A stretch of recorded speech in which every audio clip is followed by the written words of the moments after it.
Welcome to Explainer. Today, we're going to take a really close look at the world of online health supplements. We're going to break down the entire sales pitch for a product called GlucoTonic, and we're only going to use the information they provide on their own website to see exactly what kind of marketing is going on. So does any of that sound familiar? I mean, who hasn't felt that way? The pitch kicks off by tapping into these super common, really relatable frustrations. It grabs these everyday feelings and kind of reframes them as this big problem you have to solve, which, perfectly sets the stage for the solution they're about to offer. And there it is. Once you're sitting there nodding along thinking, yep, that's me, the very next step is to present you with the perfect answer.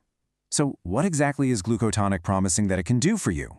Well, the product is basically positioned as a silver bullet. It's not just for one thing, right?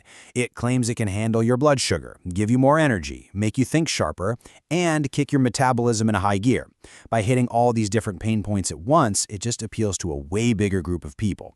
Okay, so that is a lot of promises. And the natural next question for anybody is going to be, what's actually in this stuff that's supposed to pull all of that off?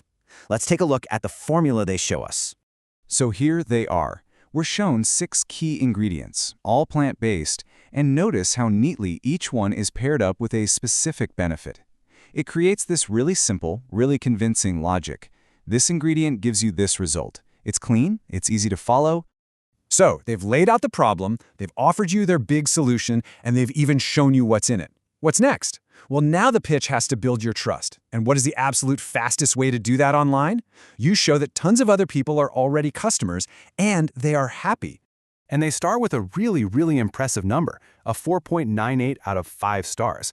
That's practically perfect, and it's based on over 2,000 reviews. That big number is designed to hit you right away and make you think, wow, okay, this must actually work. Now let's look at the first review they highlight. It's from Robert B. Notice what he says. His quote directly backs up 2 of the biggest claims, stable blood sugar and more energy.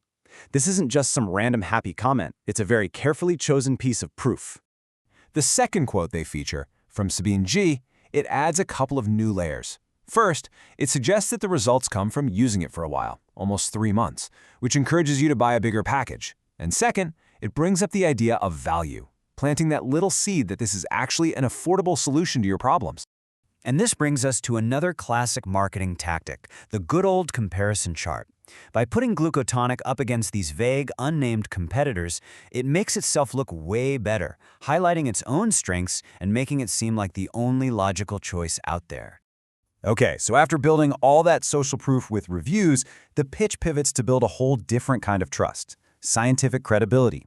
It does this by giving you a list of references, which is designed to make all the claims feel like they're based in actual solid research.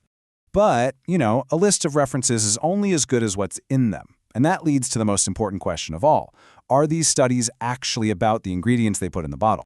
So when we actually go and look at the ingredients mentioned in the titles of the scientific papers they give you, this is the list we see. You've got compounds like mumio, alpha-GPC, GABA, and a few amino acids. Just keep that list in your head for a second. And here is where it all gets really interesting. When we put the 2 lists right next to each other, the disconnect is just undeniable.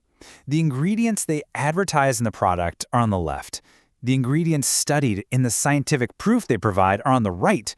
They're completely different. Not one ingredient matches. So even with that huge discrepancy, the sales pitch just keeps rolling right along to the final, crucial step, closing the deal. Let's look at the price, the guarantees, and of course, that all-important fine print. So the pricing uses that classic bulk discount model that we've all seen before. The cost for one bottle is pretty high, but it drops all the way down to $49 a bottle if you spring for the 6-bottle package. And of course, they label that one best value, and even say it's what 96% of customers choose. Now, to make it easier for you to click that buy button and to remove any sense of risk, there's a really strong guarantee. A 90-day, no questions asked, 100% money-back offer. That's a powerful tool to make a hesitant buyer feel totally safe. And finally, buried way down at the bottom of the page, we find the fine print. This is the standard, legally required disclaimer for supplements in the US, and it is a big one. It states flat out that none of the claims have been evaluated by the FDA and that the product isn't actually intended to treat or cure any disease, which is a huge, stark contrast to all the promises made on the rest of the page. So, what can we take away from all this? Deconstructing this sales page, it really is a masterclass in persuasive marketing. You've got the emotional hook, the social proof, the illusion of scientific backing, the whole shebang. It's just a powerful reminder that what's being presented isn't always the full story. And the real question it leaves you with is this: how many other sales pitches out there are using this exact same playbook?